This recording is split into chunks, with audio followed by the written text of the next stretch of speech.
The prevalence of mood difficulties amongst young people is increasingly becoming a global concern, with disruptions caused by COVID-19 and lockdowns exacerbating existing challenges. Well, this is according to education and mental health expert who warns that parents and caregivers actually need to take prompt action in learning to know the signs and also identify ways to help their children cope with mood disorders. Now, Dr. Jacques Mostert is the brand academic manager at ADvTECH and also holds a PhD in psychology of education, and he joins us now this morning for a further discussion on this topic. Dr. Mostert, a very good morning to you. Thanks for joining us. Welcome to Morning Live. Good morning.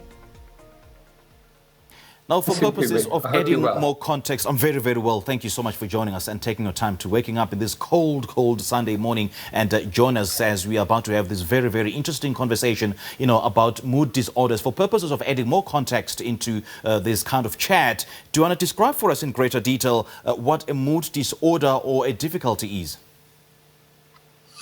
So what we know about adolescence is that there's a period in adolescence around the ages of about 14, 15, that all adolescents go through something where they feel a little bit depressed, a little bit sad, lots of changes taking place physiologically as well as emotionally. But this is not what we're talking about when we are talking about the crisis that our young people are going through currently through the pandemic and the additional pressures that the pandemic is placing on them. So we need to distinguish between a difficulty, in other words, finding something hard to deal with or something that is not easy to deal with. And these are normal feelings. And then we need to think about what is a disorder. Now, a disorder is when a young person can no longer normally function in the way that they used to be able to function. And we see these changes taking place over a period of time. And they are atypical type of behaviors. These are things that we would say, but this is not like my child is. Now, any parent with a teenager would say to you, yeah, I don't necessarily know what my child is thinking at any point in time. But this is even worse. This means that this young person really cannot function normally at all. And that is then what we call a mood or anxiety disorder. All right, so can this be used in the same sentence as a bipolar disorder, which is a mental condition marked by, alternating periods of elation and depression in quick succession? Now, there's a very big difference between bipolar disorder and a mood disorder in general. Okay. So we usually talk about major depressive disorder, and that is where young people go through very dark times. There is an uplight in mood at some times, but bipolar disorder is much more complex, whereas bipolar disorder is usually a structural problem within the neurology of the young person. And these we usually diagnose only later on in adolescence, whereas a mood disorder like major depressive disorder can actually already start developing quite young, maybe even as young as 9, 10 or 11 years old. All right, just how prevalent mood disorders are among the South African teen population?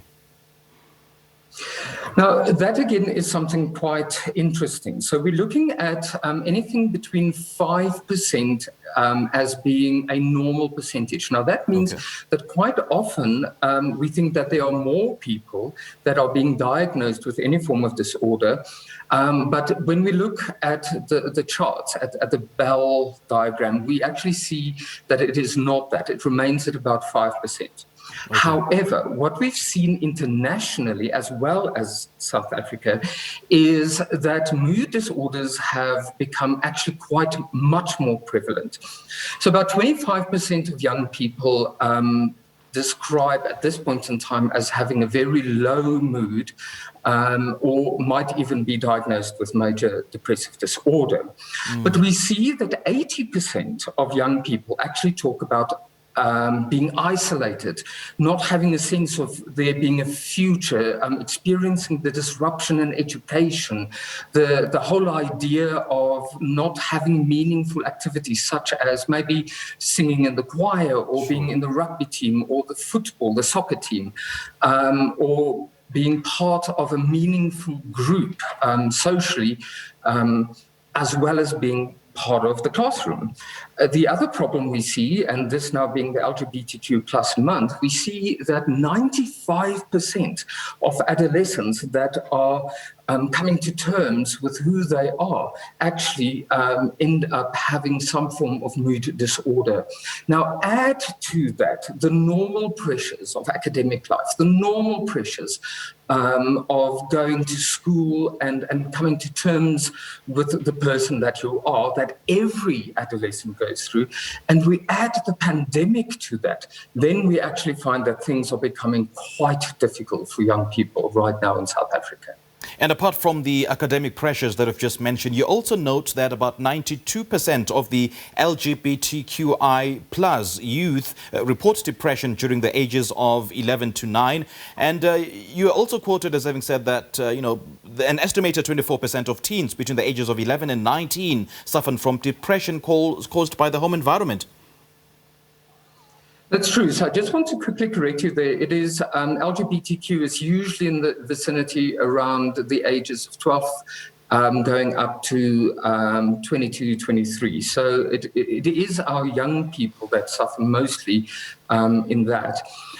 But home environment is actually a very big distressor. So we find during the pandemic quite several of our communities are finding life at home very difficult. We've seen that emotional and physical violence at home is increasing, and this is usually due to money problems, sometimes people being asked to leave the vicinity where they live in because they cannot pay the rent anymore.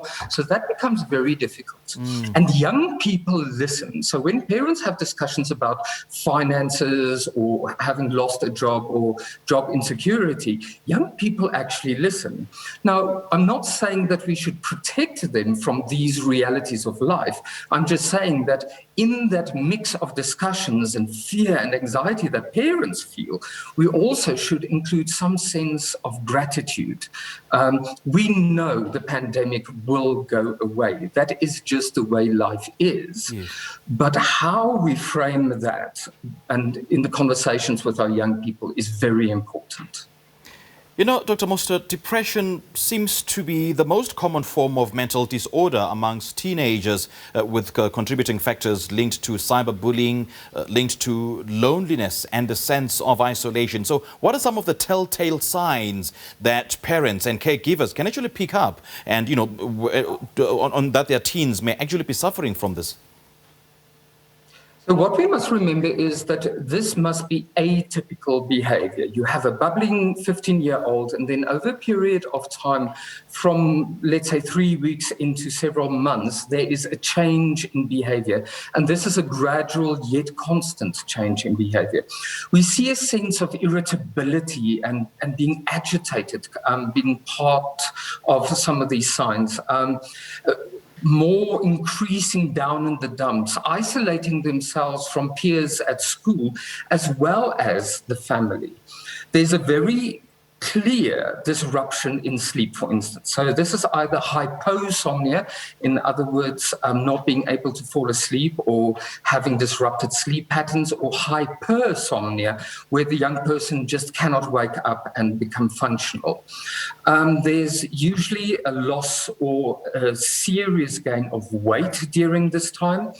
And at school, we see that they're quite often asked to go home, or they want to go and lie down in the sick room, or they ask parents to take them to the doctor because something doesn't feel right with them. And this is that physical embodiment of the depression and the lack of serotonin that then establishes some of these signs that we look at. The most important, and this is a very worrying sign, is when the young people start talking about having no future, a sense of a lack of future, or being able to have a future-mindedness, talking about suicide, talking about why am I here, there's nothing to live for. And we always see this type of suicidation sometimes in the artwork that they do or their writing. All right, Dr. Mostert, great chatting to you. Thank you so much for your time. And I suppose then that the teachers as well should play a role in determining the moods of the kids, because arguably some children, behave differently in the classroom compared to home. Thank you so much for your time. Thank you. And if there's anybody that wants to ask more questions, you can always go to the Abbott's College, ADvTECH College YouTube channel, where I have several webinars that I present on mood disorders and anxiety. Great chatting to you. Thank you so much for your time. Well, that is Brand Academic Manager at ADvTECH and Education Psychologist Dr. Jacques Mostert, and we've been discussing tips for parents and caregivers to know the signs and ways to help their kids cope with mood disorders.